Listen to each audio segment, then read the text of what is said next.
जय हिंद दोस्तों, मैं कौशल आपका स्वागत करता हूं आपके अपने इस चैनल पर। आज की इस वीडियो में हम बात करने वाले हैं आज के लिए हम लोगों ने क्या डिस्कशन किया था, किस तरह की अपॉर्चुनिटी हम लोगों ने ढूंढने के लिए ऑलरेडी डिस्कशन किया हुआ था। वो वीडियो ऑलरेडी यूट्यूब पर है, आप चाहें तो पिछले दिन का वीडियो देख सकते हैं, जिसमें हमने क्लियरली यहाँ पर कुछ लेवल्स हम लोगों ने ड्रॉ किए थे। मैं आपको बता देता हूँ, हम लोगों ने, आपको ध्यान होगा इसके ऊपर थोड़ा सा बुलिशनेस आ सकती है, हम लोगों ने ये देखा था। और ये वाला जो लेवल हमने ड्रॉ किया था लगभग 34,050 से 70-80 के आसपास, ठीक है। इसके ऊपर हम लोगों ने बाइंग करने के लिए प्लान किया था। आप देख सकते हैं पहला ही कैंडल मैंने 15 मिनट का टाइम फ्रेम लगा के रखा हुआ है और पहले कैंडल में ही हमको ये वाला जो मूव मिला है, ये अच्छा मूव हमको यहाँ पर मिला, ठीक है, जिसको कि हम लोगों ने कैप्चर भी किया था, ठीक है।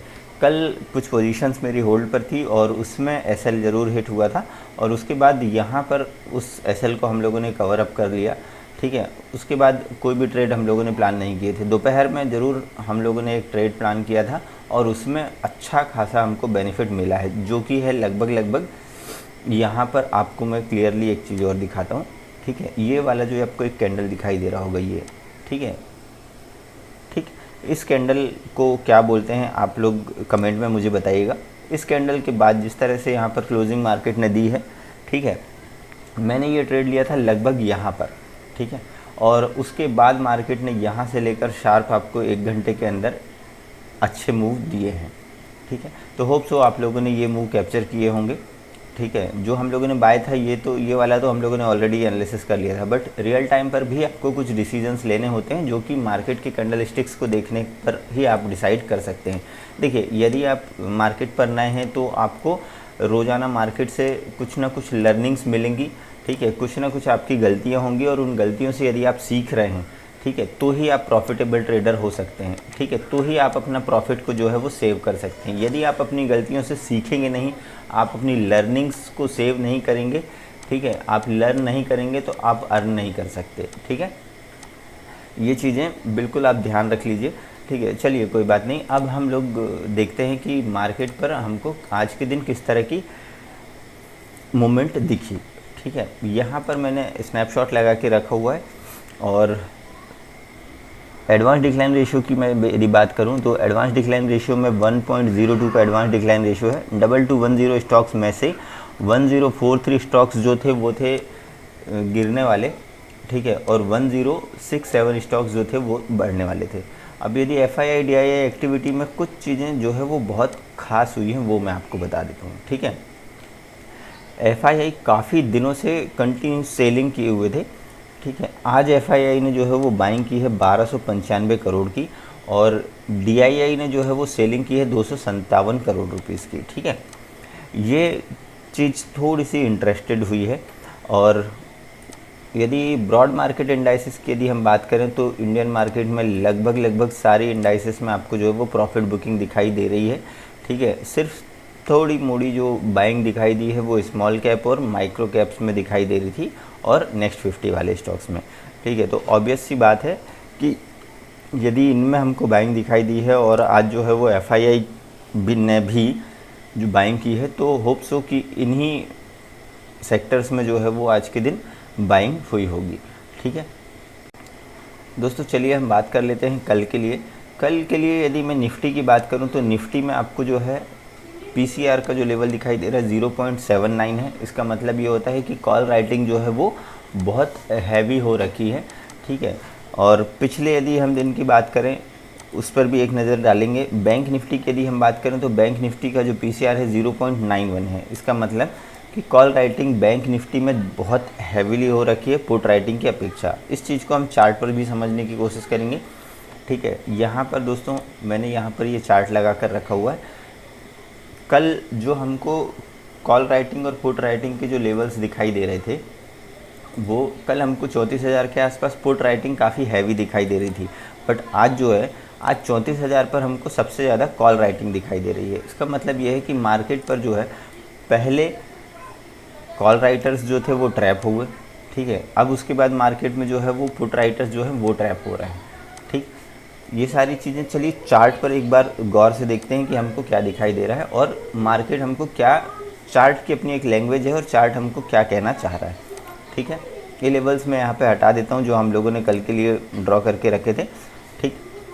उसके बाद हम आगे का एनालिसिस करते हैं। चलिए दोस्तों, इंट्राडे के लेवल्स के लिए हम डिस्कस करते हैं कि कल हमको किस तरह की अपॉर्चुनिटीज़ मिल सकती है। ठीक है, क्लियर सा एक सिंपल सा बहुत चार्ट दिखाई दे रहा है। ठीक है, जब भी कोई चार्ट पैटर्न्स आपको दिखाई देते हैं और उन चार्ट पैटर्न्स पर आपको ये चीज़ें क्लियर विजिबल हो जाती हैं। ठीक है, यहाँ पर यदि मैं डेली टाइम फ्रेम लगाऊँ तो डेली टाइम फ्रेम पर आपको एक नेगेटिव कैंडल दिखाई दे रही है। एक बार उसको फिर से देख लेते हैं। ठीक है, यहाँ पर यदि हम देखें तो ये जो आपको डेली कैंडल दिखाई दे रही है, मैं आज के इसको हटाता हूँ। ओके, ठीक है, ये वाली जो कैंडल आपको दिखाई दे रही है, मार्केट थोड़ा सा बुलिश दिखाई दे रहा था। उसके बाद यहाँ पर आपको ये जो कैंडल दिखाई दे रही है, पिन बार या शूटिंग स्टार आप इसको बोल सकते हैं, शूटिंग स्टार आप इसको बोलिए। ठीक है, शूटिंग स्टार कैंडल यदि जब भी इस तरह की किसी अप ट्रेंड के बाद ये शूटिंग स्टार दिखाई देती है और अगली कैंडल इसके नीचे आपको क्लोज मिलती है, तो आपको एक अच्छे मूव प्लान करने चाहिए। ठीक है, यदि इसी चीज़ को हम यहाँ पर देखें पर छोटे टाइम फ्रेम पर, तो छोटे टाइम फ्रेम पर भी आपको यहाँ पर ये चीज़ें विजिबल हो जाएगी। देखिए, यहाँ से लेकर यहाँ तक आपको एक अच्छा मूव मिला। ये वाली जो कैंडल है ये आपको यहाँ पर एक दिखाई दी, अगली कैंडल ये इसके नीचे क्लोज दे दी। ठीक है, और एक रेंज के द्वारा यहाँ पर हमको एक कंफर्मेशन भी मिल गया। यहाँ पर हमने एक पुट की पोजीशन बनाई लगभग 1:30 पौने 2 बजे के आसपास, और उसके बाद यहाँ से लेकर यहाँ तक हम लोगों ने अच्छे मूव कैप्चर किए। ठीक है, ओवरऑल बहुत अच्छा दिन रहा आज का। ठीक, अब बात करते हैं कि कल के लिए हमको किस तरह की प्लानिंग करनी चाहिए। कल लेट सपोज यदि मार्केट पर ओपनिंग होती है फ्लैट, देखिए जब भी इतनी बड़ी कोई भी गिरावट या फिर कोई बड़ा मूव आता है तो मार्केट को थोड़े समय के लिए या तो कंसोलिडेट होना चाहिए या फिर वहाँ पर मार्केट थोड़ी देर रुकना चाहिए फ्रेश मूवमेंट के लिए। ठीक है, मार्केट पर यहाँ से लेकर यहाँ तक जो शार्प फॉल आया, तो हो सकता है कि कल मार्केट आपको रेंज बाउंड भी दिखाई दे, बट हो सकता है कि इसका ही फॉलो थ्रू आपको कल भी दिखाई दे। ये सारी चीज़ों के लिए हमको तैयार होना चाहिए। लेट सपोज यदि कल मार्केट फ्लैट ओपन होता है और ये हमारे लिए सबसे बेस्ट सिनेरियो रहेगा। ठीक है, लेट सपोज यदि फ्लैट ओपनिंग होती है, हम 34,050 इस लेवल के ऊपर ही बाइंग के लिए प्लान करेंगे, मगर बहुत ही कम क्वांटिटी के साथ। ठीक है, पहला टारगेट जो होगा 34,210 का, जो दूसरा टारगेट आज का हाई मार्केट ने लगा है 34,360 के आसपास का, और जो तीसरा टारगेट है 34,500 का, ये मेरा मैक्सिमम टारगेट होगा कल के लिए। वो भी सिर्फ तब जब मार्केट इस वाले लेवल को ऊपर साइड ब्रेक करता है, तब फ्लैट ओपन होने के बाद। ठीक है, अदरवाइज़ कॉल के लिए अभी फ़िलहाल नहीं सोचेंगे। ठीक, क्यों? क्योंकि ये जो एक जोन बना हुआ है ये एक ट्रैप की तरह काम करता है। ठीक है, और यहाँ पर यदि आप कोई पोजीशन बनाते हैं तो चांसेस हैं कि आप ट्रैप हो जाएं। ठीक है, बट यदि यहीं फ्लैट ओपन होने के बाद मार्केट इस वाले लेवल को निकाल देता है नीचे साइड, जो कि है 33,668 का, तो हम तुरंत ही पुट के लिए प्लान कर सकते हैं। पहला जो टारगेट होगा 33,519 के आसपास का, दूसरा जो टारगेट है 33,350 का, और जो तीसरा टारगेट आ रहा है 33,200 के आसपास का। ठीक है, अब ये जो लाइन आपको दिखाई दे रही है, मार्केट कंटिन्यू इसी वाली ट्रेंड लाइन का जो है वो सपोर्ट ले रहा है। तो ये जो है ट्रेंड लाइन, यहाँ पर आपको थोड़ा सा ध्यान रखना होगा। यदि मार्केट इस ट्रेंड लाइन के नीचे आता है तो ही हम यहाँ पर अपना एसएल को ट्रेल कर लेंगे और अगले टारगेट के लिए बैठेंगे। अब बात करते हैं दोस्तों, यदि गैप अप या गैप डाउन ओपन होता है, मान लीजिए मार्केट जो है वो 34,050 के ऊपर ओपन हो, ठीक है, तो ही हम फर्दर प्लान करेंगे। बट यदि 34,050 के ऊपर ओपन होने के बाद 15 मिनट का कैंडल आपको कुछ इस तरह का दिखाई देता है और अगली कैंडल उसके नीचे रेड बनती है, तो यहाँ हम तुरंत ही पुट के लिए बैठ सकते हैं।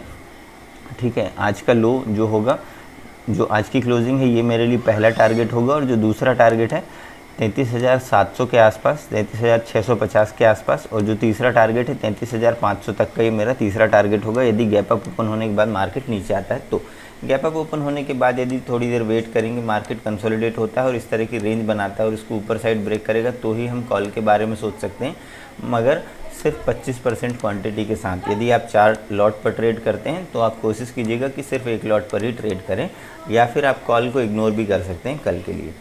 ठीक है, अब बात करते हैं, यदि गैप डाउन मार्केट ओपन होता है 33,500 के आसपास, ठीक है, तो थोड़ा सा वेट करना होगा। क्यों? क्योंकि 33,500 अपने आप में एक सपोर्ट की तरह काम कर सकता है। यहाँ पर रेंज बनने दीजिएगा मार्केट की, उस रेंज को मार्केट यदि ऊपर साइड ब्रेक करेगा तो ही हम कॉल के बारे में सोच सकते हैं। ठीक है, बट ध्यान रखिएगा, कॉल लेने के लिए हमको सिर्फ 25% क्वांटिटी के साथ ही ट्रेड करना है। ठीक है, पहला जो टारगेट है, आज की जो क्लोजिंग मार्केट ने लगाई है 33,750 की, ये मेरे लिए पहला टारगेट है। जो दूसरा टारगेट है पिछले दिन का जो क्लोजिंग मार्केट ने दी थी, यहाँ कहीं, ठीक है, ये मेरे लिए सेकंड टारगेट होगा। और इसके ऊपर यदि मार्केट निकलता है तो 34,000 ये हम तीसरा टारगेट मान सकते हैं। बट यदि गैप डाउन ओपन होने के बाद 500 के लेवल को मार्केट नीचे ब्रेक कर देता है तो इस वाली ट्रेंड लाइन तक मार्केट आ सकता है। जो दूसरा टारगेट होगा वो फाइनल जो है 33,200 तक के मेरे टारगेट होंगे। ठीक है दोस्तों, ये बैंक निफ्टी की बात हो गई। निफ्टी के चार्ट को यदि हम देख लेते हैं, निफ्टी का जो चार्ट आपको दिखाई दे रहा है वो ये निफ्टी का चार्ट है। यहाँ पर मैंने 15 मिनट का टाइम फ्रेम लगा कर रखा हुआ। इस जोन को हमको ब्लैंक छोड़ना है। यदि यहाँ कहीं फ्लैट ओपन होता है मार्केट, ठीक है, तो जब तक इस वाले लेवल को, जो लेवल है 15,880 के आसपास का, इसको ऊपर ब्रेक करेगा तो ही हम कॉल की पोजीशन लेंगे। पहला टारगेट 15,900, एक मिनट, ये जो लेवल है ये थोड़ा सा कंफ्यूज कर रहा है, मैं आपको फिर से दिखाता हूँ। ओके, 15,880 के ऊपर निकलने पर ही हम जो है वो कॉल की पोजीशन लेंगे। पहला जो टारगेट होगा 15,930 के आसपास का होगा, दूसरा जो टारगेट होगा 15,990 के आसपास का, और जो तीसरा टारगेट आ रहा है 16,024 तक का, जो कि आज का मार्केट ने हाई लगाया है। ठीक है, अब इन केस यदि फ्लैट ओपन होने के बाद मार्केट नीचे आ जाता है और इस वाले लेवल को मार्केट नीचे साइड ब्रेक कर देता है, जो कि 15,750 का, ये जो है, ये जो जोन है ये एक इम्पॉर्टेंट सपोर्ट की तरह काम कर सकता है। ठीक है, इसको नीचे ब्रेक करेगा मार्केट तो हम पुट के लिए बैठेंगे। पहला टारगेट 15,670 का होगा, दूसरा टारगेट 15,590 का, और तीसरा जो टारगेट है 15,524 तक का होगा।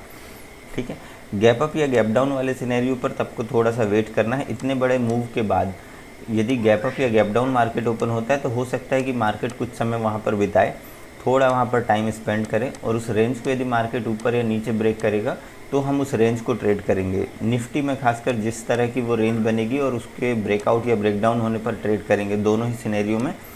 ठीक है, और जिधर मार्केट मूव करेगा हम हमारे एसएल को ट्रेल करते हुए अपनी पोजीशंस ले सकते हैं।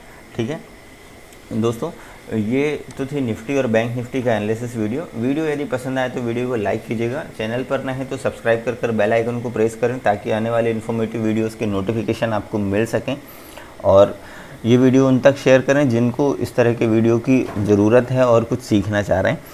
यदि आपके पास अभी डीमैट अकाउंट नहीं है या आप खुलवाना चाह रहे हैं नया डीमैट अकाउंट, अपना डीमैट अकाउंट ओपन करने के लिए डिस्क्रिप्शन में लिंक दी गई है, आप अपस्टॉक्स पर अपना अकाउंट ओपन कर सकते हैं। यदि आप उस लिंक के थ्रू अपना अकाउंट ओपन करते हैं तो मेरी ओर से आपको कुछ लर्निंग्स के पॉइंट्स बताए जाएंगे, डिसिप्लिन, और साथ ही साथ मार्केट साइकोलॉजी के साथ ही साथ कुछ चार्ट पैटर्न्स बताऊंगा मैं आपको, जो कि आपको प्रॉफिटेबल ट्रेडर होने पर काफ़ी हेल्पफुल होंगे। बट ये सारी चीज़ें आपको तभी काम करती हैं जब आपका माइंडसेट उस तरह का हो। ठीक है, आप डिसिप्लिन के थ्रू ट्रेड करते हो, आपका डिसिप्लिन बहुत अच्छा होना चाहिए, खासकर जब आप ऑप्शंस पर ट्रेड करते हैं। ठीक है, यदि आप ग्रीडी होकर ट्रेड करेंगे, आप ये चाह रहे हैं कि मेरा जितना भी लॉस है वो एक ही दिन में रिकवर हो जाए, तो ये पॉसिबल नहीं है। आप अपने लॉस को भूल जाइए। ठीक है, भूल जाइए इन द सेंस कि जब आप ट्रेड कर रहे हैं तब वो लॉस वाली जो लॉस वाली जो थिंकिंग है वो आपके माइंडसेट को हावी ना करे, हावी ना हो उस पर। ठीक है, तो ही आप प्रॉफिटेबल ट्रेडर होंगे। ठीक है दोस्तों, मिलते हैं नेक्स्ट वीडियो में। वीडियो पसंद आ रहा है तो वीडियो को लाइक कीजिएगा, अपने सुझाव आप कमेंट बॉक्स में मुझे ज़रूर बताइएगा ताकि मुझे मोटिवेशन मिल सके और मैं आपके लिए आगे भी इसी तरह के वीडियोस लाता रहूं। मिलते हैं नेक्स्ट वीडियो में, तब तक के लिए जय हिंद।